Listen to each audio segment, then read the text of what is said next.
Alright, so the study guide for Chapter 1 test is here, and number 1 says points A, B, C, and D are collinear, so they're on the same line.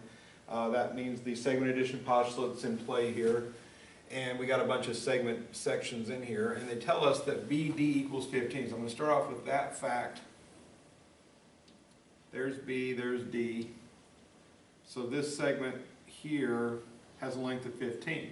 The two pieces making up that segment are BC, which has a measure of 2x minus 10, and CD has a measure of x plus 4. And the segment addition postulate states that these two segment lengths, the short lengths, should add up to the length of the whole piece, which is 15. So I create an algebraic equation, 2x minus 10 plus x plus 4 is equal to 15. Again, this is BC, this is CD, which add up to BD. Once we make the equation, we go to solve the equation. Before I solve equations, I like to simplify. So 2x plus 1x makes 3x. Negative 10 plus 4 makes negative 6. Everything's on the same side of the equation there, so I don't have to change any signs or anything. I'm just adding or subtracting based on the signs. Same sign, add, different sign, subtract. Bigger number always determines the sign of the answer. Once everything's simplified, now I want to get x equals, so I'm going to chop this negative 6 off of this side, put plus 6 on the other side, so moving it across the equal sign causes a sign change. So 3x equals 21. Divide both sides by the coefficient of x, which gets me x equals 7. The thing to be careful of here is always answer the question they're asking. You can see here, if we read carefully, the question is find AD.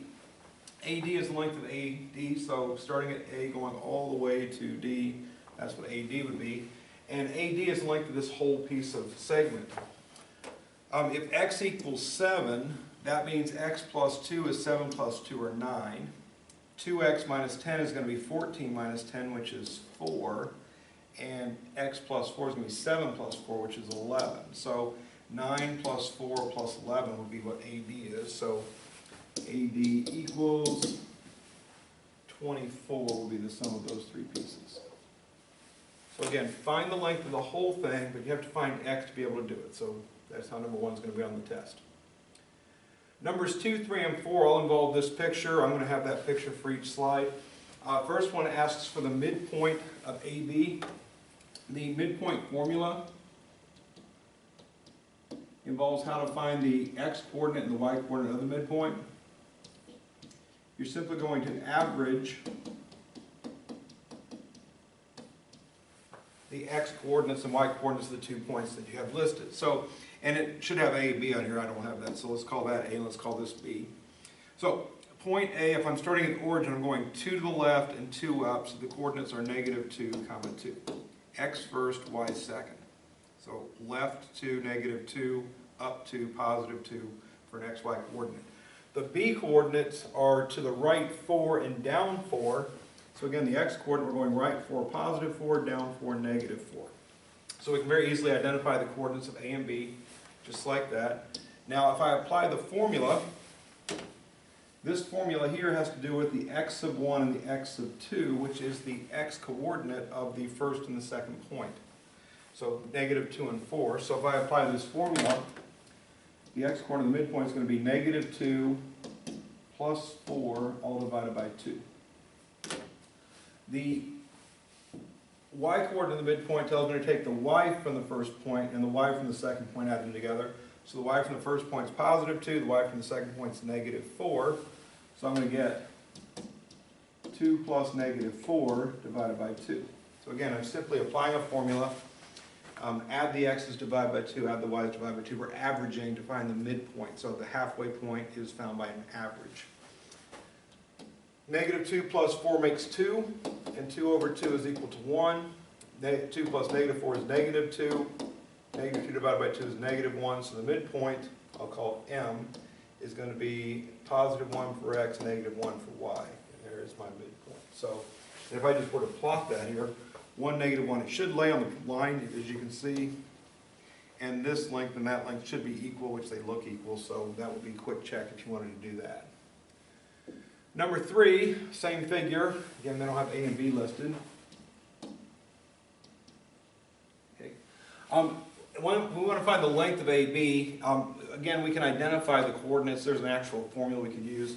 But probably an easier way to handle this would just be to look at the Pythagorean Theorem on this problem once we do a little bit of drawing on the picture. So if I were to start at A and work my way vertically to the level B is at, which would be all the way at the bottom, then go from that point as far over as B is, and it creates a right angle right here in this corner, I simply have to count how far I went down and how far I went over to determine the lengths of the legs of this right triangle. So if we count the spaces, 1, 2, 3, 4, 5, 6, the length of that piece is 6. And this is 1, 2, 3, 4, 5, 6. That is also 6. We're trying to find the length of the hypotenuse, which is the length of AB. Let's call it D to give it a name. And the Pythagorean theorem says we take leg squared plus leg squared equals hypotenuse squared. So 6 and 6 are the legs, D is the hypotenuse, leg squared plus leg squared equals hypotenuse squared. 6 squared is 36, and 36 plus 36 is 72. So D squared ends up equaling 72. So to find out what D equals, I'm going to take the square root of 72.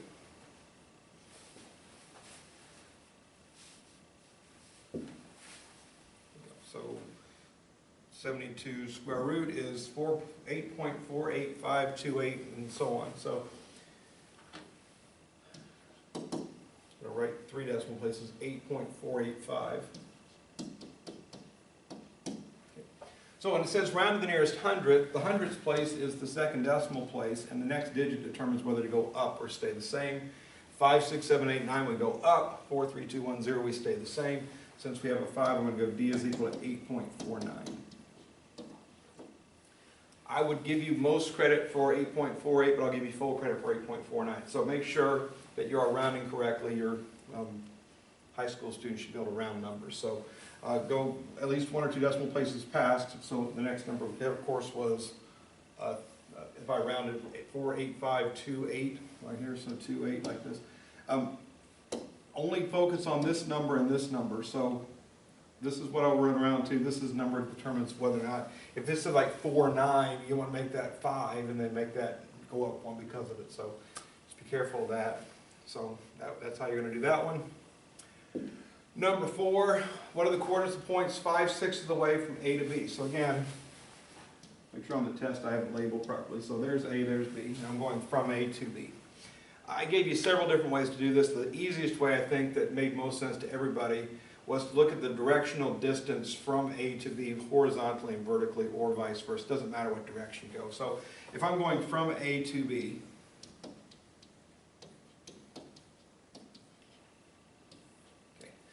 I'm going to go that way 1, 2, 3, 4, 5, 6 spaces. That's 6 spaces right. And then I'm going to go 1, 2, 3, 4, 5, 6 spaces down.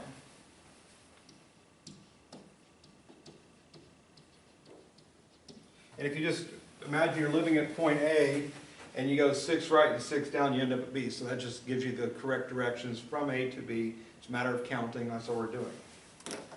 Then it tells us we're trying to find 5/6 of the way from A to B. So I'm simply going to multiply times 5/6 my directions. And 5/6 times 6 is equal to 30 over 6, better known as 5. And this is also going to be 6 times 5, 6 is going to be 30 over 6, also known as 5. So I'm going to go 5 spaces right and 5 spaces down to only go 5/6 of the way. So again, if I go all the way, I'm going 6 and 6. If I'm going 5/6 of the way, I'm only going 5 and 5. So if I'm at A and I go 5 right, 1, 2, 3, 4, 5, so that will get me to here. And I go 5 down, 1, 2, 3, 4, 5, that would take me here. So it would end up at this point right here. This is the magic point we're looking for. And then if I establish the coordinates of that point just by the origin, this is the origin, 0, 0. I'm going 3 to the right, I'm going 3 down, so 3, -3 would be the point. It's 5/6 of the way from A to B. And that's probably the easiest way to do it. In the event this came out to fractions instead of whole numbers, I would maybe get a decimal approximation, 5.2 spaces to the right, and another way of finding these two numbers here is if you look at A's coordinates, we got -2, comma, +2. If I take my -2 plus my horizontal movement 5, that gets me the +3 for x. And if I take my +2 for y and my vertical movement -5 down, it gets me the -3 for y. So that's another way of doing it. If you have to get decimals instead of counting, you might use addition, subtraction. But again, that's the best way to do it. How far over, how far down, or maybe how far over, how far up, depending on which way the line goes. Just get some directions here, right, left, up, down. Some number that you want, multiply by the fractions, go the same direction, start from the same point, apply those directions, get to the new point. Number 5, point P is in the interior angle OZQ. So, and you don't have to draw a figure to scale. I'm going to assume a obtuse triangle here. It doesn't have to be obtuse, it might be acute, I don't know. The problem will work itself out properly no matter how we draw it. So it says P is inside of OZQ, so OZQ is some big angle, and P lives somewhere inside of that angle. Let's just put it right here. There's point P. And I'm going to draw a ray from the vertex Z through P, creating our two angles that they talk about, specifically PZQ, which is 51. That's this angle. And they also give us OZP, which is this angle, which is 78. Their question's asking me what's the measure of OZQ, so you can see that you've been given the acute measure 51, the other acute measure 78, two smaller angles that make up the big angle. So the measure of angle OZQ by the angle addition postulate is going to simply equal 78 plus 51, which is 129 degrees.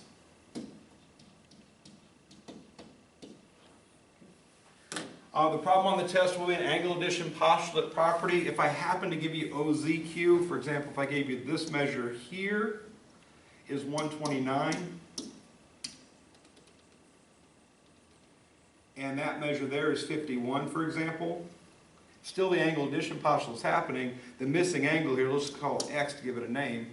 Small plus small equals big, so x plus 51 equals 129. Same property being used. Small plus small equals big. We didn't know big at the time, so we added those to get the answer. Small plus small equals big. This time we know the big.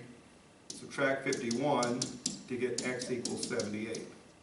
Okay, you may have to add, you may have to subtract. It's up to you to determine which one you need to do based on the given information. Draw a picture, identify what they give you, and again, if you get small and big, subtract. If you get small and small, add to get the correct answer. Number 6.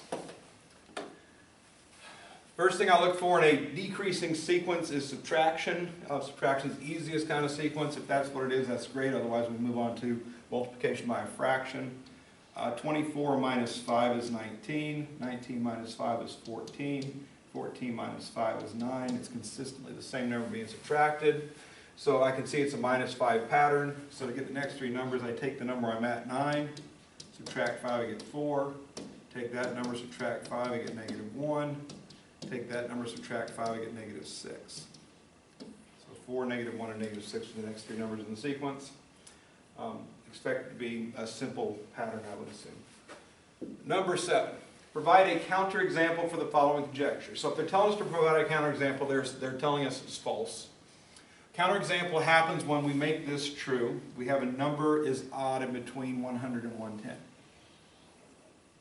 Okay. And our requirement, if it's a counterexample, we need a number that looks like this. It says it is prime. Counterexample would be making it false. So a counterexample shows that the hypothesis is true, the conclusion is false. So we're going to make the hypothesis true. The numbers between 100 and 110 are 101, 103, 105, 107, 109. Those are all the odd numbers between 100 and 110. They're supposed to all 5 be prime according to this conjecture. 105 divides by 5. The rest of them happen to be prime. They didn't have to be.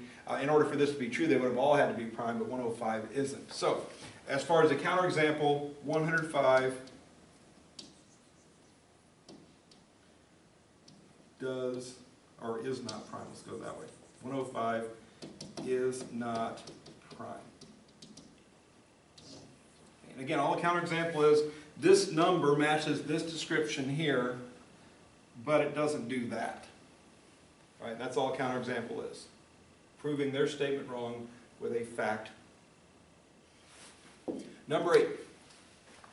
Converse, inverse, and contrapositive of the following conditional statement. It's an if-then statement. If the sun is shining represents P, then the weather is nice. The weather is nice is Q. Okay, the converse is Q implies P. So we just swap the order. So we keep if and then, we just swap the P and the Q. So it's going to be if the weather is nice,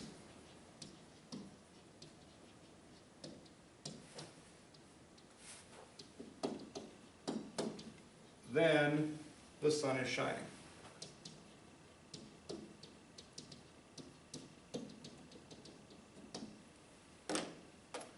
The inverse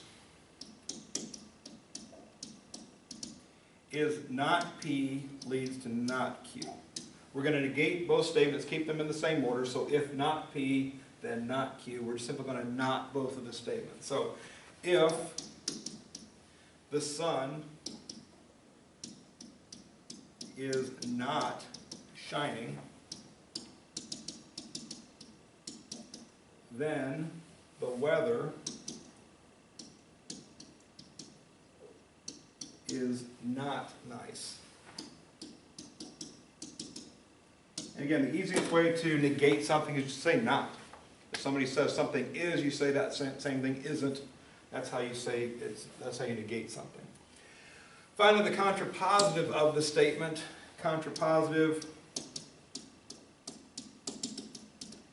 is basically a combination of the two. It swaps the order like a converse and negates like the inverse. So it's not Q leads to not P. So if we want to say not Q, Q is the weather is nice, so if the weather is not nice,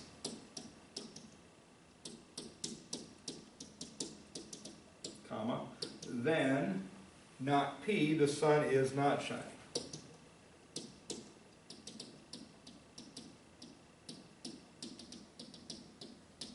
I'm not looking for any truth values. I'm simply looking for you to be able to write the converse, inverse, contrapositive. I will say that I might not ask for all three on the test. Know what all three are, know how to do them, but I may not ask for all three on the test. Do whatever the test asks of you at that moment in time. Number 9. Assume that each set of information is true. If you watch the news, then you know more information. Johnny watched the news. Using the law of detachment, what can be concluded? So if you recall from instruction, the law of detachment says this. If P implies Q and P are both true, then Q is true. That is the law of detachment. Q is true is the conclusion of the law of detachment. So if I'm using the law of detachment, my answer should be just a simple statement of fact based on the premises in the problem. So if we take a look at this specific problem, it says if you watch the news, that's the hypothesis P, then you know more information. That's Q. And then the next sentence says Johnny watched the news. Okay, so if you watch the news, then you know more information. Johnny watched the news, which matches P, so P is true. P implies Q is true because it says we're assuming both the pieces of information are true. We can then conclude by law of detachment that Johnny knows more information.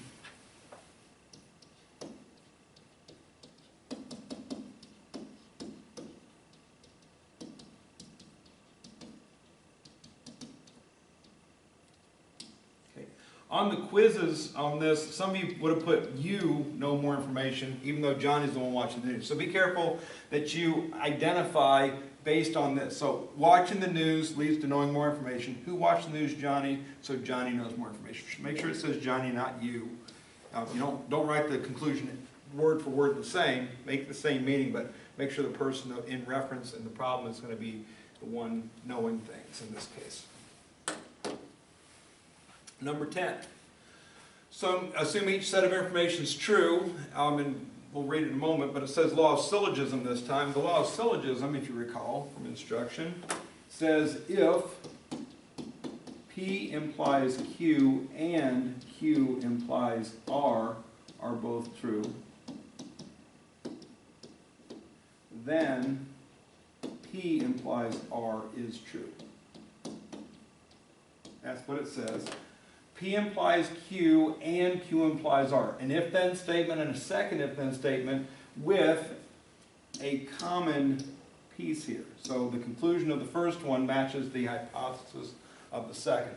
If both of those are true, then the conditional statement if P then R is true. So if the first thing, then the last thing. So if I'm using law of syllogism, my answer is going to be if-then statement.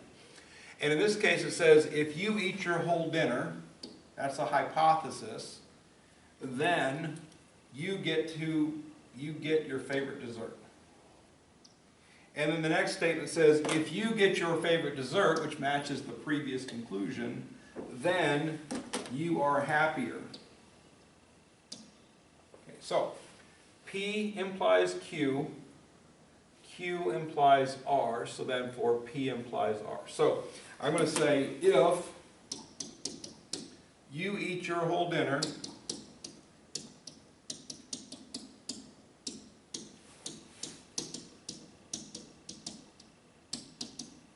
then Q, not Q, but R, you are happier.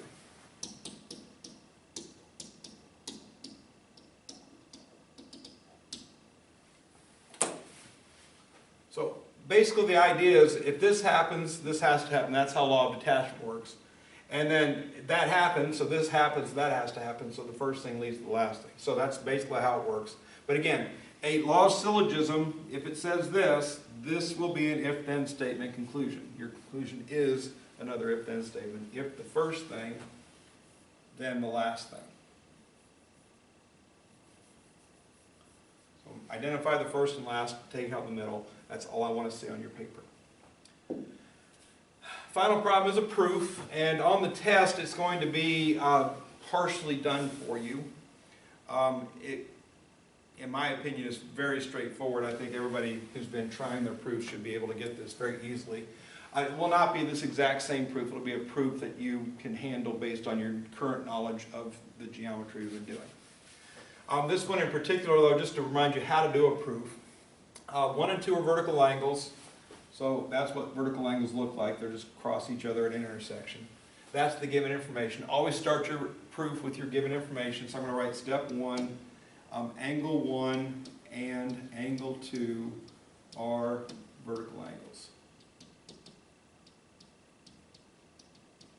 Step 1, reason 1 is going to be given.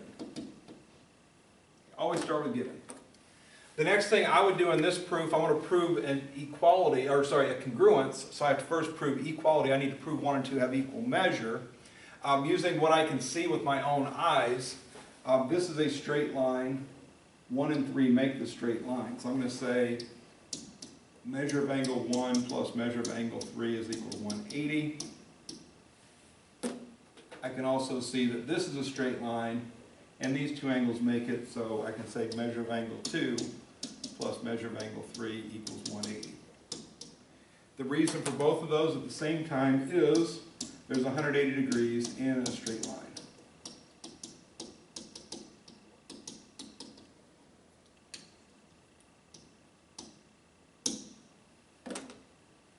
Next, as what happens a lot of times in these things, we want to prove equalities. Once I get a couple equations written, I've got angle 1 and angle 3 add up to 180, angle 2 and angle 3 add up to 180. They both equal the same thing. So I'm just going to use substitution to say that measure of angle 1 plus measure of angle 3 equals measure of angle 2 plus measure of angle 3. That's by substitution. Anytime two things equal the same thing, then those two things equal each other. So again, this thing equals this thing because they both equal the same thing. That's substitution. And at this point, I want to have 1 equals 2, and currently 3 is in the way. I'm going to subtract angle 3 from both sides. So if I subtract angle 3 from the left, I get measure of angle 1. Subtract angle 3 from the right, I get measure of angle 2. And that's the subtraction property of equality.